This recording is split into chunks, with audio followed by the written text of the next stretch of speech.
Math का, सरकारी math का, पहले सरकारी मैथ का सभी क्वेश्चन को सोल्व करेंगे। छठा चैप्टर होगा ना एनसीईआरटी बुक का, तुम्हारा जो सरकारी बुक है उसका छठा चैप्टर होगा। ये एनटीएससी जो होगा उसमें तुम्हारा ये मैथ का दूसरा ही चैप्टर होगा। तो देखो चैप्टर का नाम लिखेगा घन और घन मूल। ये ना अध्याय कितना है, छठे ना, अध्याय 6 घन और घनमूल। क्यूब एंड क्यूब रूट, ध्यान दो, क्यूब एंड, बात नहीं करेगी चुन, क्यूब एंड क्यूब रूट,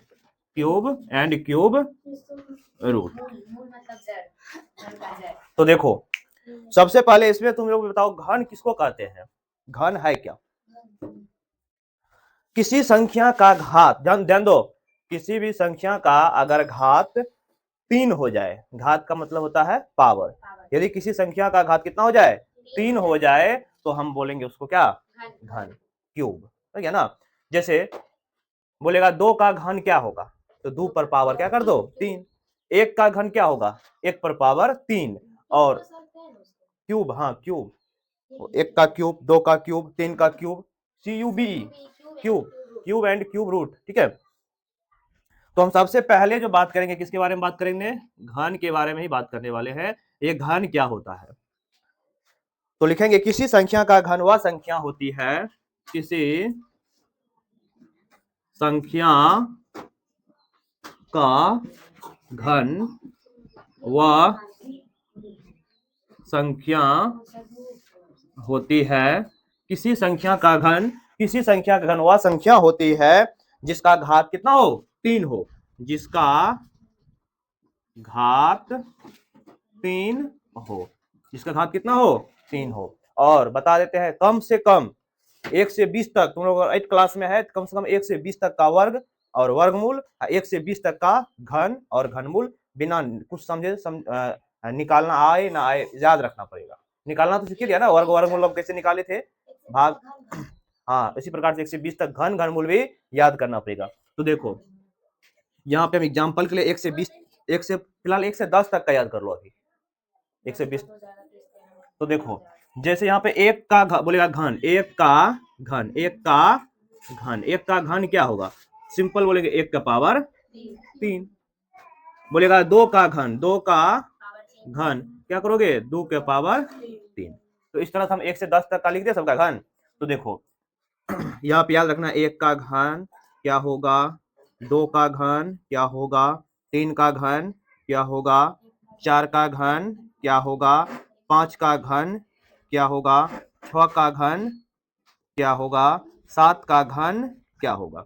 तो देखो 1 को 3 बार गुना करो, 1 गुना 1 गुना 1, 1 ही आएगा, 1 आएगा। 2 का 2 गुना 2, 4, 4 दूनी 8, 3 तिया 9, 9 तिया 27, 4 चौके 16, 16 चौके 64, 5 25, 5 125, 6 के 36 गुना 6 2 16, 49, 49 गुना 7 933, 243, 343 होगा, 49 गुना 7 करो तो 343, कंफर्म हो जाओ 49 गुना 7 करके क्या हुआ, 3 बार गुना करना। देखो जैसे यहाँ पे देखो 1 का हम तुमको घन बताए, यहाँ पे 1 का घन निकाल, 1 हुआ ना, कैसे हुआ, तो पावर क्या है 3 है, 1 गुना 1 गुना 1 3, 2 का तो 2 गुना 2 गुना 2 8, समझा, 3 का तो 3 गुना 3 गुना 3, 3 बार गुना करोगे ना, जितना पावर क्या है 3 है, तो 4 गुना 4 गुना 4, 5 का 5 गुना 5 गुना 5, 6 का 6 गुना, यही किया है ना, सब गुना करके देखो ना, पूछ जाएगा, हो गया, समझ गया ना, 7 गुना 7 गुना 7, ठीक है। उसी प्रकार से अब किसका निकालोगे, 8 का, 8 को 3 बार गुना करो, 8 का घन क्या होगा, फिर उसके बाद 9 का घन क्या होगा, उसके बाद 10 का 51, 4 हो गया, 8 का 80, देखो इसको करोगे ना ऐसे, 8 गुना 8 गुना 8 अर्थात 80 64, 64 गुना 8 कितना आएगा, 514, ठीक है। 9 का करो तो 9 गुना 9 81, 81 गुना 9 कर लो, 81 गुना 9 कर लो, 81 गुना 9 कितना होगा? यहाँ पे हमको पहले लग रहा था 512, 64 से ऊपर 512, ये गलती हुआ था, 512, 9 गुना 9 81, 81 गुना 9 29, 729, फिर 10 को 3 बार गुना करो, 10 गुना 10 100, 100 गुना 10 1000, सिंपल सा ये 1000। तो कम से कम इतना याद रखोगे। अब यहाँ पे मेन चीज क्या याद रखने वाला है, इसका इकाई अंक याद रखना पड़ेगा। देखो तो एक का क्यूब इकाई अंक एक आता है कि नहीं आता है? इसका इकाई अंक 8, इसका इकाई अंक ये क्या लिख रहे हैं? इकाई अंक इसका 7, इसका इकाई अंक 4, इसका इकाई अंक 5, इसका इकाई अंक 8, हाँ 2 ना, इसका इकाई अंक 2, इसका इकाई अंक, ये इकाई अंक, ठीक है, इकाई अंक इंपोर्टेंट है, याद रखना, इकाई अंक, इसका इकाई अंक 9, इसका इकाई अंक 0। तो देखो 0 से लेकर के 9 तक इकाई अंक आया है कि नहीं आया है? इसीलिए जैसे हम तुमसे पूछेंगे 5 का इकाई अंक, क्या बोलोगे? 5 का क्यूब करने पर उसका इकाई अंक कितना आएगा? 5 आएगा। 4 का क्यूब करने पर उसका इकाई अंक कितना आएगा? 4 आएगा। 9 का इकाई अंक क्या होगा क्यूब करने पर? 9 होगा। चलो इसको पहले तुम लोग नोट करो, सुनो इधर। तो क्या बताए, अभाज्य गुणनखंड करोगे, यदि प्रत्येक अभाज्य गुणनखंड 3 बार आता है, मान लो 2 आ गया कितना बार? 3 बार। मान लो 3 आया तो तीनों आ गया कितना बार? 3 बार। 5 आया, 5 भी आया कितना बार? 5 बार। मतलब 3 का समूह बनाएंगे ना, जैसे वर्गमूल 2 का जोड़ा बनकर बाहर आता था ना, तो परिपूर्ण वर्ग होता था। इसमें 3 का समूह बनकर बाहर आएगा तो क्या होगा? परिपूर्ण वर्ग होगा। तो इसका लिखेंगे इसे, यदि किसी संख्या के अभाज्य गुणनखंड में, यदि किसी संख्या के अभाज्य गुणनखंड में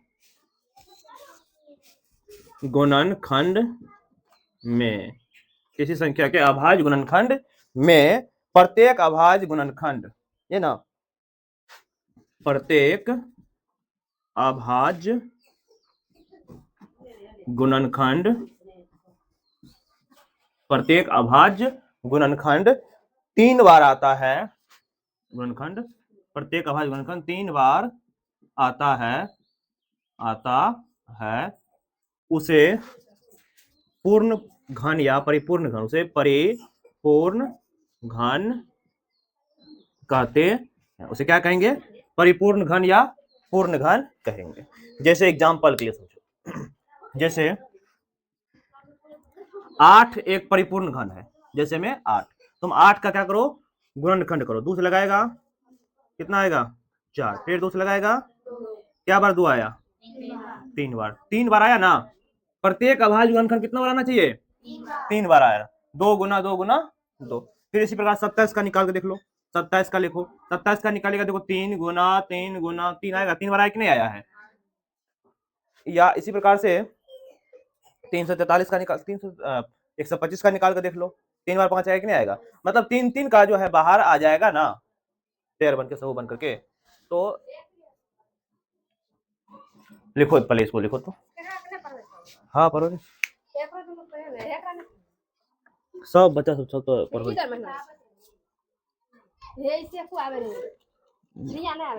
हाँ 1.5 महीना बच्चा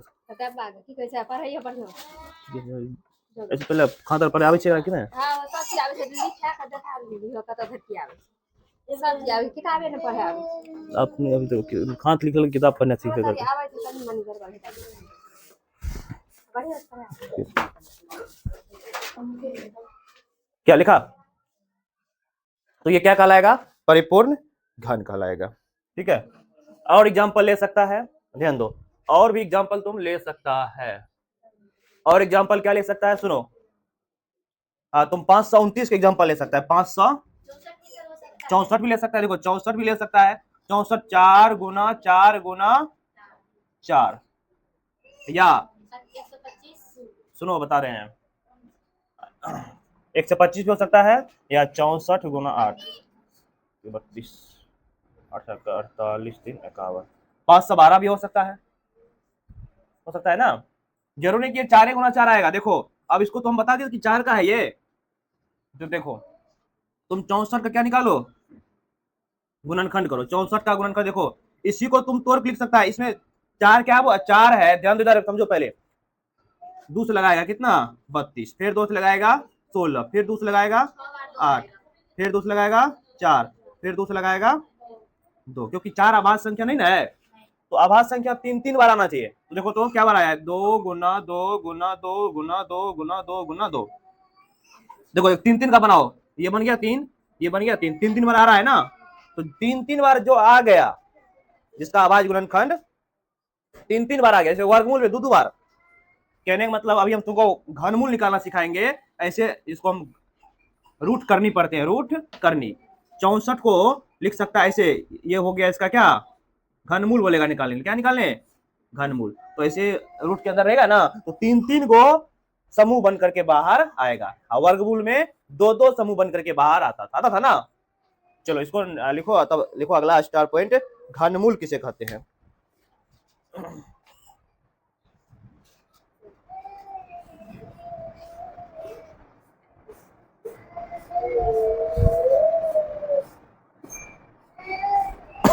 इसको लिखो, मिटा दे, जल्दी करो।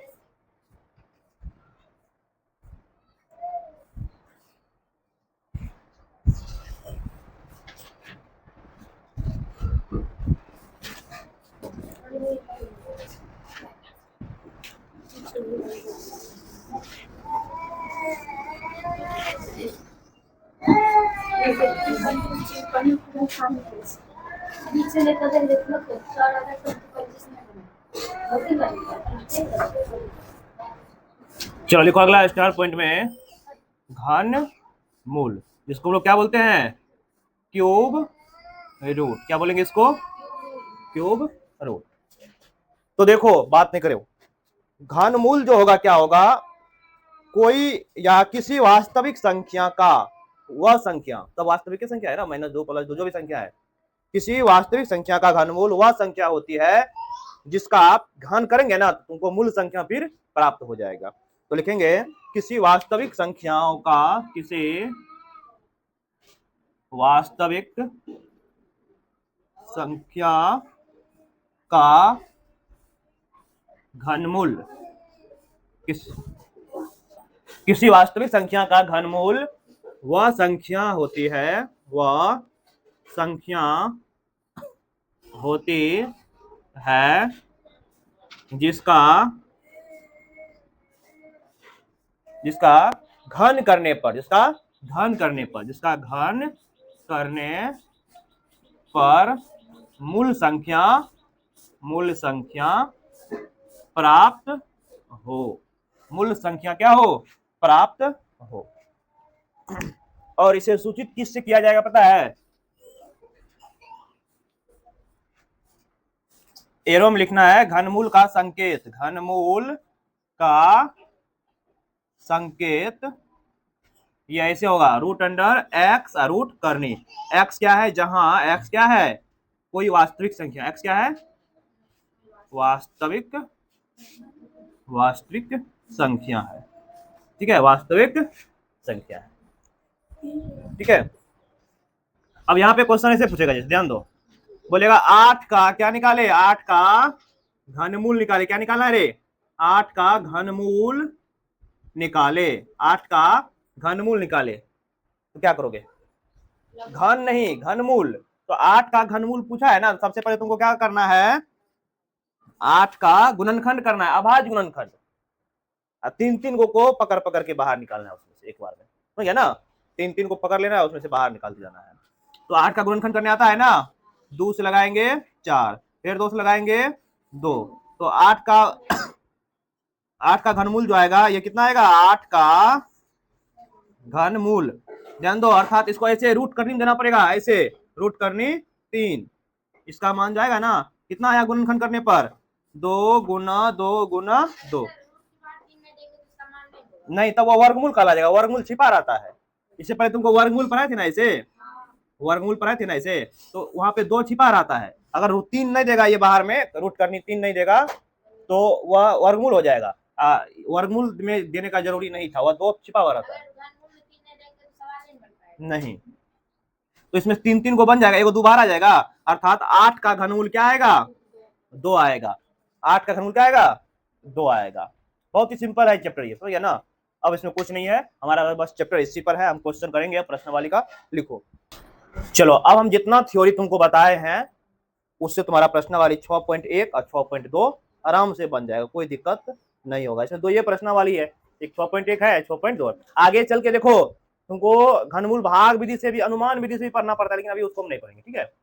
अभी केवल घन कैसे निकालेंगे, घनमूल कैसे निकालेंगे, कौन परिपूर्ण घन होगा और कौन परिपूर्ण घन नहीं होगा, ये निकालेंगे। तो देखो एक्सरसाइज तुम लिखेगा कितना है, एक्सरसाइज 6.1। कौन बैठ गया? अच्छा चलो, जहां पर जगह मिल रहा है वहां बैठो। तो ये लड़के क्यों बात कर रहे तुम लोग, नहीं समझ में आ रहा है, मारेंगे मुंह चमेटा घुमा देंगे, समझ लो। अरे लड़की नहीं समझ में आ रहा है, तब ठीक। तो देखो इसमें पहला क्वेश्चन क्या है, निम्नलिखित में कौन संख्या पूर्ण घन नहीं है। ध्यान दो, इसमें बोला है कि निम्नलिखित में कौन संख्या पूर्ण घन नहीं है। तो बताइए ना पूर्ण घन कौन होगा, कौन नहीं होगा। 3-3 का पेयर बनाएंगे, मतलब 3-3 का क्या करना है, पेयर बनाएंगे। अगर तीनों 3 का बन गया तब पूर्ण वर्ग होगा। अब अगर एको अंक छूट गया पूर्ण वर्ग नहीं होगा। तो लिखो पहला क्वेश्चन हम लिखते हैं, लिखो मेरे साथ क्वेश्चन।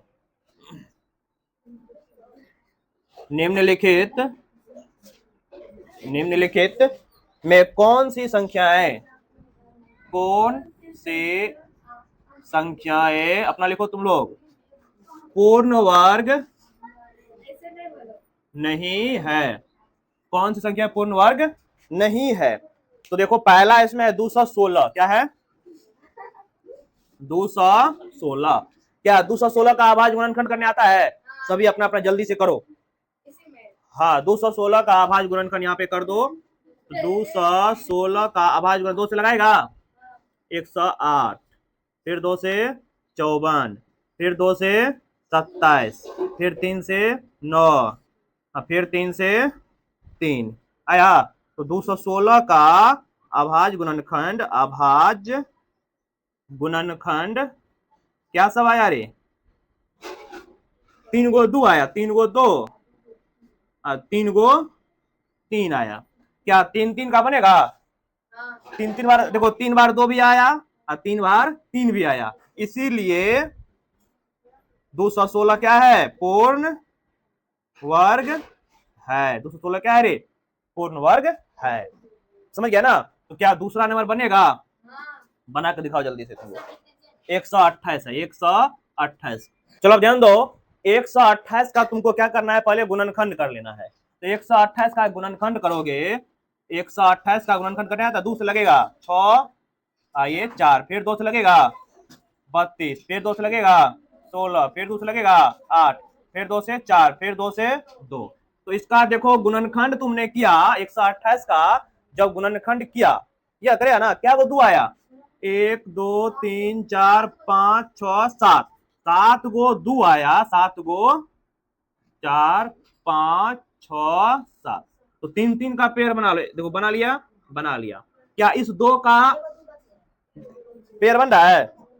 नहीं बन रहा है। तो लिखेंगे इसीलिए 128 पूर्ण घन, यहाँ पे पूर्ण वर्ग लिख दिए रे, पूर्ण घन, यहाँ पे मिस्टेक हो गया है, थोड़ा सही कर। पूर्ण वर्ग कहाँ, पूर्ण घन, पूर्ण घन, घन वर्ग नहीं, पूर्ण घन, पूर्ण घन। हाँ यहाँ पे क्वेश्चन को सही कर लेना, पूर्ण वर्ग लिख दिए थे, यहाँ पे पूर्ण घन, पूर्ण घन नहीं है, ठीक है। चलो अब तीसरा नंबर क्वेश्चन। तीसरा नंबर है 1000, लिख देते हैं। चौथा 100, तीसरा नंबर है 1000 का निकालना है। 1000 है ना, तो तुम 1000 का क्या निकाल दो, लघुत्तम। लघुत्तम ये कौन विधि से, मतलब लघुत्तम अभाज्य गुणनखंड से करना है, ऐसा नहीं कि चारों लगा देना, 4 नहीं लगा सकता है इसमें। हाँ पहले 2 लगाओ तो 500, फिर 2 लगाओ तो 250 होगा ना रे, फिर 2 लगाओ तो 125, फिर 5 2 7 का 3 लगा, 5 लगेगा 25, फिर 5 से 25। तो 1000 का ध्यान दो, 1000 का अभाज्य गुणनखंड, अभाज्य गुणनखंड कितना आया बताओ तो। 1000 का अभाज्य गुणनखंड क्या आया है, 3। नहीं, दो 3 बार सब संख्या आना चाहिए अभाज्य गुणनखंड का संख्या। 2 गुना 2 गुना 5 गुना 5 गुना, देखो तो यहाँ पे 2 3 बार आया, पांचों 3 बार आया, इसीलिए 1000 क्या है, पूर्ण घन है, पूर्ण घन है। क्लियर? चलो इधर मिटा चौथा में 100 है, चौथा नंबर जो है, चौथा नंबर 100 है, बनाओ। पांचवा नंबर तुम्हारा है 46,656, पांचवा नंबर है 46,656, तुम लोग बनाओ ये। तो 100 का बना, 100 का सबको बन गया होगा, 100 का तुम अभाज्य गुणनखंड निकालोगे। सुनो पहले, हाँ 6 से लगाई क्यों, पहले बताओ। हाँ हाँ तब होगा। 3 का तुम पेयर बनाओ ना, ऐसे जैसे 3 का ऐसे पेयर बनाओ, तो पहले 50 होगा, ये 25 फिर 5, तो बताओ 100 का अभाज्य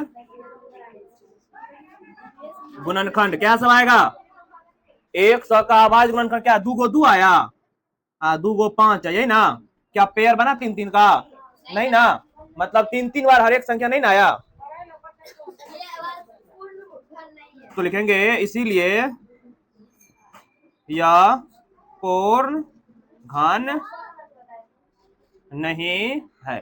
5 का बना, ये भी बना लिया, तो बताओ 46 65 का तुम निकालो पहले गुणनखंड, दूसरे लगाओ तो 23 32 8, फिर दूसरे लग जाएगा 11 66 4, फिर दूसरे लग जाएगा 58 32, फिर दूसरे लग जाएगा 29 16, फिर दूसरा लग जाएगा 14 58, फिर दूसरा लग जाएगा 729, 3 से कितना 243, फिर 3 से 81, फिर 3 से 27, फिर 3 से 9, फिर 3 से 3। तो यहाँ पर अच्छा इधर वाला मिटाइए, इसका गुणनखंड लिखना पड़ेगा, थोड़ा बड़ा है ना, तो देखो यहाँ पे ऐसे यहीं पे कर देते, लिख देना इसका, देखो 3 का बनाओ, देखो 1 2 3 बन गया, 1 2 3 बन गया, 1 2 3 बन गया, 1 2 3, तो 3 का बन रहा है ना, 2 भी प्रत्येक 3 बार आया है, हमेशा 3 का पेयर बन रहा है ना, तो लिखेंगे अतः यह पूर्ण घन है, यह क्या है, पूर्ण घन है। तो देखो प्रश्नावली 6.1 में 1 नंबर का क्वेश्चन जो हम कर दिए है ना, तुम लोग अगर बनाना चाहेगा तो बन जाएगा, कल से जो है 2 नंबर से क्वेश्चन को सोल्व करें, ठीक है। टाइम हो गया 45 हो गया है, कल से ये नहीं लेकर आएंगे, नहीं अभी फिलहाल ये लेके आओ सरकारी बुक, तब एनटीएससी वाला लेके आना, ठीक है।